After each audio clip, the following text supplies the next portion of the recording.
इस कार्यक्रम के पुण्यार्चक हैं स्वर्गीय सेठ श्री छिदामी लाल जी जैन की स्मृति में धर्मपत्नी श्रीमती कमल रानी जैन एवं समस्त परिवार, निवासी बमहौरी, तहसील सिलवानी, जिला रायसेन, मध्य प्रदेश।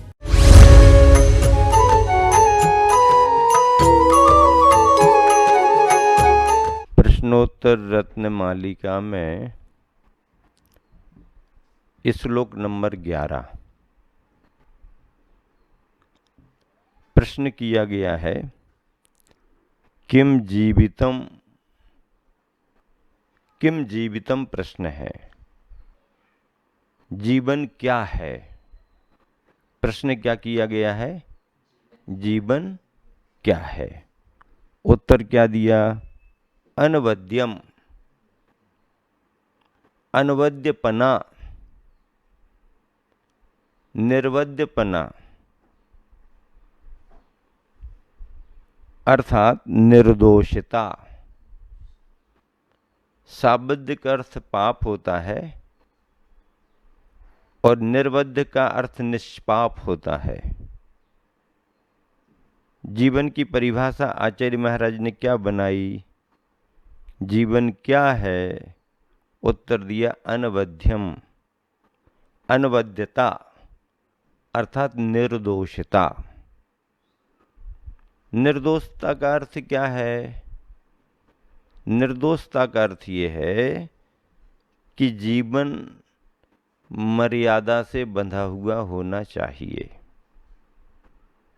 मर्यादा का अर्थ क्या है, मर्यादा का अर्थ ये है कि आप जिस भूमिका में हो, जो आपका आपके योग्य कार्य है, उससे बंध करके आप रहें, अपनी मर्यादा का उल्लंघन ना करें। मर्यादा का उल्लंघन करने वाला सदोषी माना जाता है। अब भले ही वो अपने द्वारा बनाई हुई लाइन को खुद पार कर जाएं, बात अलग है। लक्ष्मण रेखा आज मर्यादा की प्रतीक बन गई है और इसलिए कहा जाता कि भैया अपनी अपनी लक्ष्मण रेखा को देखो, उसका उल्लंघन मत करो, उसके पार मत जाओ। श्री रामचंद्र जी ने अपने जीवन में सब जगह मर्यादा का ध्यान दिया, इसलिए श्री रामचंद्र जी को मर्यादा पुरुषोत्तम कहा गया। क्या कहा गया, मर्यादा पुरुषोत्तम कहा गया।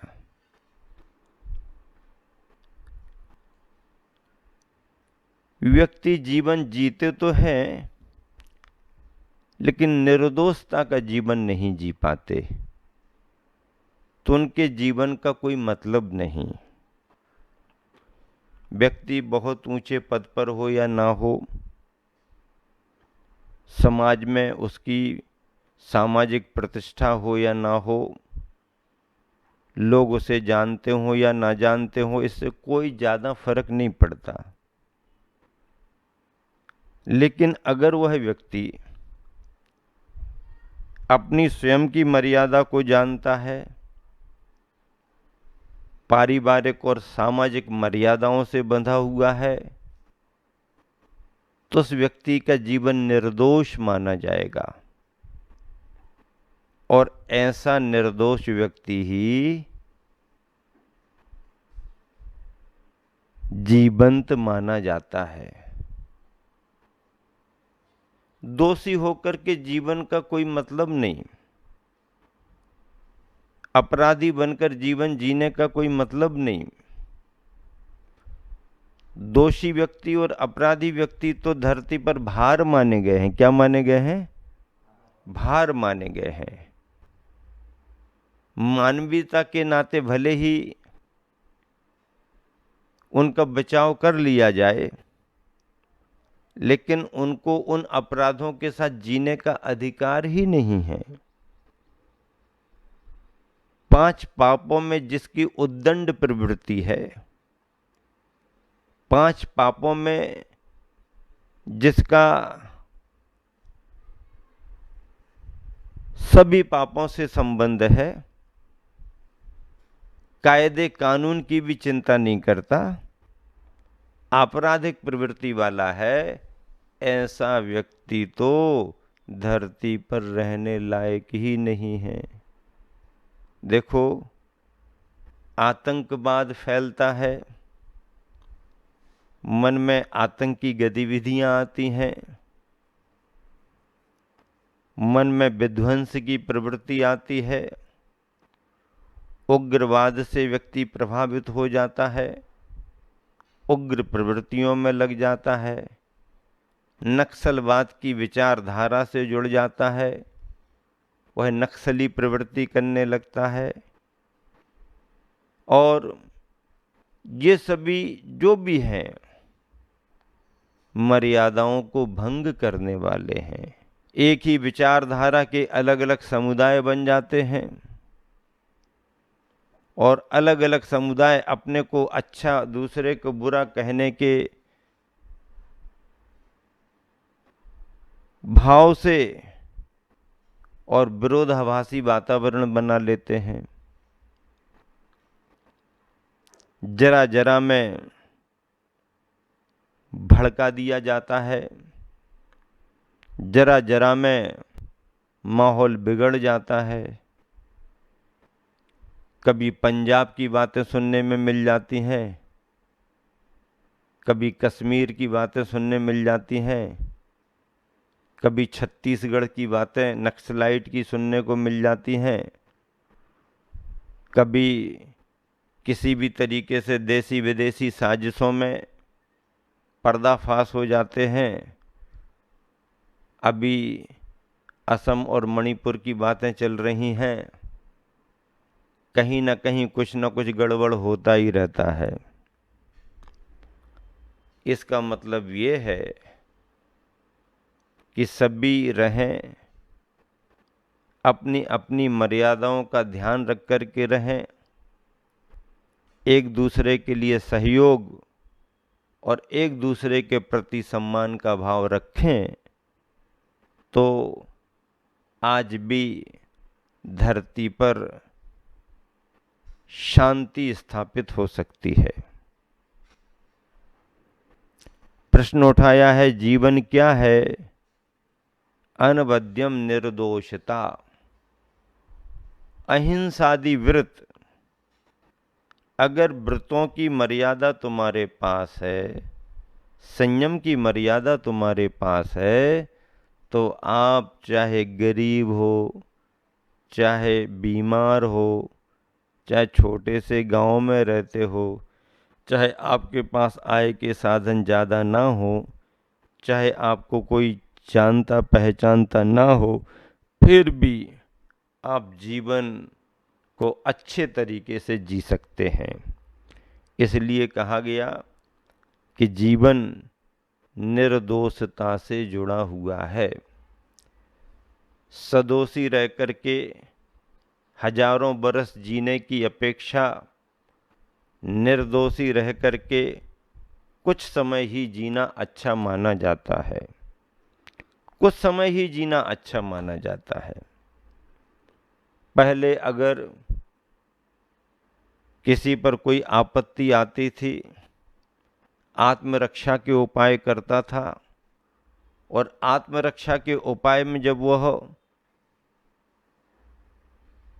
कमजोर हो जाता और उसे ये लगे कि अगर हम जिंदा पकड़े गए तो हमारे साथ बहुत बड़े धोखे भी हो सकते हैं, तो पहले के राजा, पहले की रानियां अपनी आत्मरक्षा के लिए बड़े बड़े कदम भी उठा लेते थे। और फिर सामने वाला अपने मंसूबों को सफल नहीं कर पाता था। उन्हें इस बात की चिंता नहीं कि हमारा जीवन समाप्त हो गया, उन्हें इस बात का गर्व रहता था कि जीते जी मैं दुश्मन के हाथों नहीं लग पाया। जीते जी शत्रु ने मेरे जीवन का कुछ बिगाड़ नहीं किया। चंद्रशेखर आजाद के बारे में मैंने पढ़ा, राष्ट्रभक्त, गर्व के साथ उन्हें भारत कहने में आनंद आता था। स्वतंत्र होने के लिए फड़फड़ाते रहते थे और अपने नाम के साथ उन्होंने चंद्रशेखर आजाद लगा दिया। छिपते रहे, योजना बनाते रहे, अंग्रेजों को चकमा देते रहे।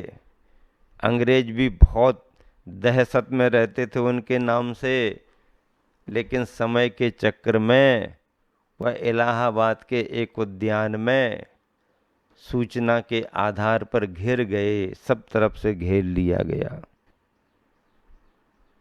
और जब वो घिर गए तो पहले तो वो सामना करते रहे, पहले तो वो अपना बचाव करते रहे और सामने वाले को निशाना बनाते रहे।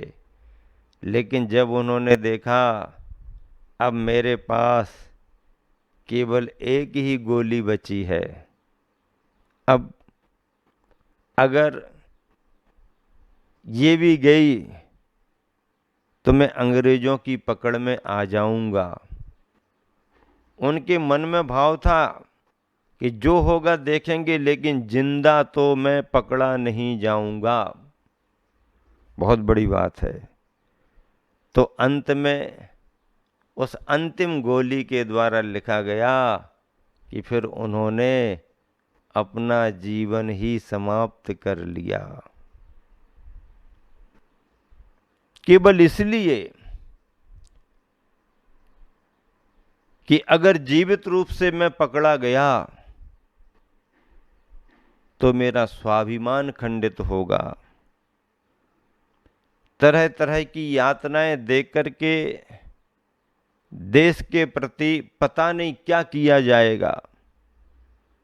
इसलिए देश का वह सच्चा सपूत, क्या सोचा उसने, निर्दोष रहूंगा भले अब जीवन ना जी पाऊं। दोषी बनकर के जीवन जीने की अपेक्षा निर्दोष रह करके जीवन तो कभी न कभी जाएगा। रानी लक्ष्मीबाई, हाँ, घोड़ा अड़ा नया घोड़ा था, इतने में आ गए सवार। रानी एक शत्रु बहु तेरे, होने लगे बार पर बार। नाले को लांग नहीं पाया, नया घोड़ा था। रानी चाह रही थी कि घोड़ा छलांग लगा दे, उस पार सैनिक पीछे रह जाएंगे, लेकिन घोड़ा हिम्मत नहीं जुटा पाया। परिणाम क्या निकला? पीछे से सैनिक आ गए, रानी घिर गई। जब उसने देख लिया कि अब हमारा बचाव संभव नहीं है, तो अंग्रेजों के हाथों से मारे जाने की अपेक्षा रानी ने स्वयं निर्दोष बने रहने के लिए अपना जीवन समाप्त कर लिया। जीवन समाप्त करना उनकी मजबूरी थी। जीवन समाप्त करने की उनकी भावना नहीं थी, जीवन जीने की भावना थी। लेकिन दुश्मन के हाथ अगर लग गए तो हमारा सील भंग हो जाएगा, हमारे नियम भंग हो जाएंगे, हमारा स्वाभिमान भंग हो जाएगा, आदि आदि विचार करके क्षत्रिय और वीर पुरुष अपने रास्ते को निकालते हैं। इसलिए आचार्य महाराज ने क्या प्रश्न उठाया कि जीवन क्या है? उत्तर दिया, अनवद्यम निर्दोषता। कोई भी हो, धर्म के मार्ग में लगा हुआ सन्यासी, त्यागी, साधक अथवा घर गृहस्थी में रहने वाले सामान्य जन, श्रावक श्राविका, जो जहाँ पर जिस भूमिका में है, अगर वह निर्दोष रीति से अपना जीवन जी रहा है तो उसका जीवन ही जीवन माना जाएगा। चोर उचक्कों का क्या जीवन, लुटेरों का क्या जीवन, गुंडों का क्या जीवन, हिंसक गतिविधि रखने वालों का क्या जीवन, आतंकवादियों का क्या जीवन, उग्रवादी नक्सलवादियों का क्या जीवन। ये तो जी भी रहे हैं तो धरती पर भार माने गए हैं, क्योंकि अशांति फैलाना इनका उद्देश्य है। राष्ट्रीय व्यवस्थाओं को बिगाड़ना इनका उद्देश्य है। आम जनों में दहशत फैले इनका उद्देश्य है। और ऐसे उद्देश्य वाले धरती पर भार माने गए हैं। आभार तो उन लोगों का है जिन्होंने धर्म की मर्यादा बना करके रखी, जिन्होंने अपने जीवन की मर्यादा बना करके रखी, उन सबके प्रति आभार प्रकट किया जाता है, आभार प्रकट किया जाता है। निर्दोषता होना, अपने विचारों से, अपने व्यवहार से, अपने जीवन से किसी का बुरा ना हो, भला सबका हो, ऐसे विचार रखने वाला, मर्यादाओं से बंधा हुआ व्यक्ति, ना सही वह त्यागी, ना सही वह तपस्वी, लेकिन सामान्य जीवन जीने वाला भी अगर न्याय नीति से बंध करके चलता है, सत्यता का ध्यान रखता है, हिंसादी अपराधों से बचता है, देश के प्रति धोखा नहीं देता है, काला बाजारी नहीं करता है, देश की सूचनाएं विदेशों को नहीं देता है, स्मगलिंग वगैरह नहीं करता है, तो ऐसा वह राष्ट्रभक्त, देश के प्रति हित भावना रखने वाला सामान्य व्यक्ति भी श्रेष्ठता को प्राप्त हो जाता है, श्रेष्ठता को प्राप्त हो जाता है। इस तरह आप सभी के लिए पहले ही प्रश्न में उत्तर दे दिया गया कि जीवन क्या है। निर्दोषता बनाए रखना ही सच्चा जीवन है। सदोष जिंदगी, छल फरेब की जिंदगी ठीक नहीं है। छल कपट का व्यवहार ठीक नहीं है। आपराधिक प्रवृत्तियां ठीक नहीं है। बस न्याय नीति का पालन करे, खान पान में शुद्धि रखे, खुद अच्छे से जिए और दूसरे को भी जीने दे, यही निर्दोषता मानी जाती है। और ऐसा निर्दोषता का, मर्यादा का आचरण करने वाला व्यक्ति ही अपने जीवन को सच्चे अर्थों में जीने वाला माना गया है। आप सभी के लिए अपने जीवन को निर्दोष बनाने की जरूरत है।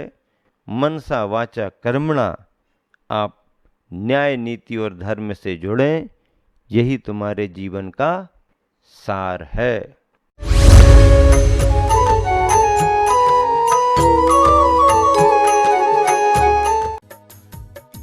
इस कार्यक्रम के पुण्यार्चक थे स्वर्गीय सेठ श्री छिदामी लालजी जैन की स्मृति में धर्मपत्नी श्रीमती कमल रानी जैन एवं समस्त परिवार, निवासी बमहौरी, तहसील सिलवानी, जिला रायसेन, मध्य प्रदेश।